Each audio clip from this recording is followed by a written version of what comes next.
आपको ब्रेथ करके पता चल जाएगा कि आपका ब्लड ग्लुकोज मॉनिटरिंग कितना है।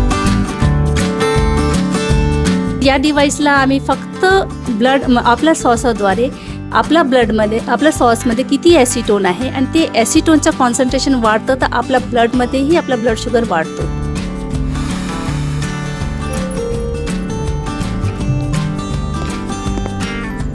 नमस्कार, मी क्षितिजा देशमुख आणि तुम्ही बघताय लोकमत. आता आपण आज एक अशा डिव्हाइसबद्दल बोलणार आहोत ज्या डिव्हाइसमुळे म्हणजे ह्याच डिव्हाइसमुळे तुम्हाला मधुमेह तपासण्याकरता वारंवार सुई टोचून घ्यावी लागणार नाही आहे. या डिव्हाइसच्या मार्फत तुम्ही श्वासाद्वारे आपलं शुगर जे आहे त्याची लेवल जी आहे ती तपासू शकणार आहे. आणि हे डिव्हाइस जे आहे ते बनवलेलं आहे नागपूर येथील राष्ट्रसंत तुकडोजी महाराज विद्यापीठातले हर्ष तिवारी जे आहेत संशोधक त्यांनी बनवलं आहे. आणि त्यासोबतच झुलॉजी डिपार्टमेंटच्या विभाग प्रमुख वर्षा धुर्वे मॅडम यांचाही त्याच्यामध्ये सहयोग आहे. आपण यांच्याशी बातचीत करणार आहोत, जाणून घेणार आहोत नेमकं हे डिव्हाइस जे आहे हे कसं म्हणजे बनवण्यात आलेलं आहे. हे डिव्हाइस जे बनवलेलं आहे याचा किती उपयोग आता मधुमेहाच्या रुग्णांना होणार आहे. नमस्कार मैम. सर्वप्रथम तो इस डिवाइस की संकल्पना और इसका जो थॉट आया था दिमाग में वो ma'am doctor Dhruve ma'am, doctor Udkure ma'am, doctor Agase sir के मार्गदर्शन में आया था, उनके साथ में आया था. इसमें हमने जो ब्लड ग्लूकोज कंसंट्रेशन होता है उसको ब्रेथ एसीटोन कंसंट्रेशन से कोरिलेट करा. उसका हमने स्टैटिस्टिकल एनालिसिस किया, उसका रिग्रेशन एनालिसिस किया और फिर हमने वो डेटा निकाल के इस डिवाइस में प्रोग्राम कर दिया है. तो आप इसमें ब्रेथ करेंगे, इसके सेंसर में एसीटोन डिटेक्ट होगा और वो प्रोग्राम डेटा जो रहेगा उससे कैलकुलेशन होकर आपको ब्लड में कितना ग्लूकोज लेवल है वो पता चल जाएगा. इसका फ़ायदा ये है मैम कि जो बार बार ब्लड प्रिक करना पड़ता था, उंगलियों से प्रिक करके करना पड़ता था, ब्लड लेना पड़ता था, वो नहीं करना पड़ेगा. इसमें आपसे ब्रेथ करेंगे और आपको ब्रेथ करके पता चल जाएगा कि आपका ब्लड ग्लूकोज मॉनिटरिंग कितना है. इसमें आविष्कार में मैंने इसको प्रेजेंट किया था जहाँ पे मुझे इसका अवार्ड भी मिला था. साथ ही में राष्ट्रीय स्तर पर भी ये माननीय मोदी जी के सामने भी एक बार प्रस्तुत हो चुका है. याला पेटेंट देखील मिळालेला आहे, यूके पेटेंट. जी हमने इसका भी जो पहले प्रोटोटाइप बनाया था तो हमने ये जो डिवाइस है इसका भी डिज़ाइन डेवलप कर लिया है. इसका अभी हमने यूके डिज़ाइन पेटेंट फाइल किया है जो कि हमको ग्रांट हो गया है. साथ ही में इसका जो यूटिलिटी पेटेंट है वो भी प्रोसेसिंग में है. अभी इसके क्लिनिकल ट्रायल चालू है और कुछ ही समय बाद फिर हम इसमें और सुधार कर पाएंगे. नक्कीच आपण हे बघतोय की हे जे डिव्हाइस आहे यामुळे मधुमेही रुग्णांना नक्कीच जो आहे दिलासा मिळणार आहे किंवा खूप उपयोगी हे राहणार आहे. पण हे टाइप 1 टाइप 2 साठी देखील चालणार आहे. जी नहीं, ये सिर्फ टाइप 1 डायबिटीज़ पेशेंट के लिए स्पेसिफिक है क्योंकि टाइप 1 डायबिटीज़ पेशेंट्स में जो उनकी बॉडी में जो चेंजेस आते हैं ब्रेथ एसीटोन में, ये उनका कंसंट्रेशन के लिए ज़्यादा उपयोगी है.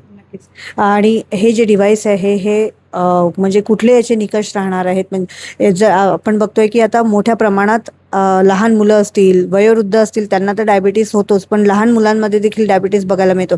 जर घरामध्ये हे डिव्हाइस आहे आणि लहान मुलं असतील किंवा घरातल्या 1-2 लोकांना जर डायबिटीस असेल आणि मग जर आपल्याला शुगर लेवल चेक करायची आहे तर एकच डिव्हाइस पुरेसं आहे की काही वेगळे निकष लागणार आहेत किंवा वेगवेगळं डिव्हाइस हे प्रत्येकाला वापरावं लागतं. जी, जो जैसे कि आप देख रहे हैं कि इसमें सेंसर दिया हुआ है, तो सेंसर एक बार जैसे आपने इसमें ब्रेथ किया तो सेंसर गैस डिटेक्ट करेगा एसीटोन को और आफ्टर कुछ देर बाद वो गैस रिलीज हो जाएगी. सो आफ्टर 15 to 20 मिनट्स एक दूसरा पर्सन भी उसको फिर से यूज़ कर सकता है.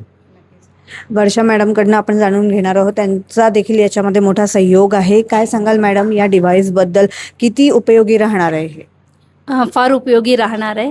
ॲक्च्युली ही जी संकल्पना जेव्हा आम्हाला सुरू केली की दुर्गेश आगाशे, हर्ष तिवारी आणि मी आणि रश्मी, तर जेव्हा आम्ही विचार केला की याला आपण डिव्हाइस बनवू आणि हा डिव्हाइसचा उपयोग कसा होईल, तर या डिव्हाइसला आम्ही फक्त आपल्या श्वासाद्वारे आपल्या आपल्या श्वासमध्ये किती ॲसिटोन आहे आणि ते ॲसिटोनचं कॉन्सन्ट्रेशन वाढतं तर आपल्या ब्लडमध्येही आपला ब्लड शुगर वाढतो. तर आम्हाला हे खूप छान एक आयडिया आला होता.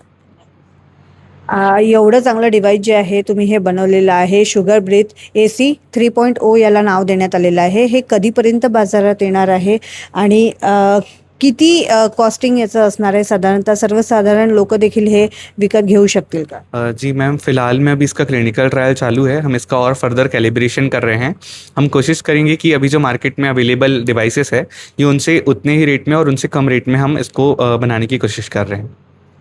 तर आपण बघितलं की हे जे श्वासाद्वारे आपली शुगर लेवल माहीत करणारं हे जे डिव्हाइस आहे, जे संशोधक आहेत राष्ट्रसंत तुकडोजी महाराज विद्यापीठाचे हर्ष तिवारी यांनी हे तयार केलेलं आहे. याला UK पेटंट मिळालेलं आहे आणि लवकरच हे बाजारात येईल अशी आशा देखील व्यक्त केली जात आहे. क्षितिजा देशमुख, लोकमत.com, नागपूर.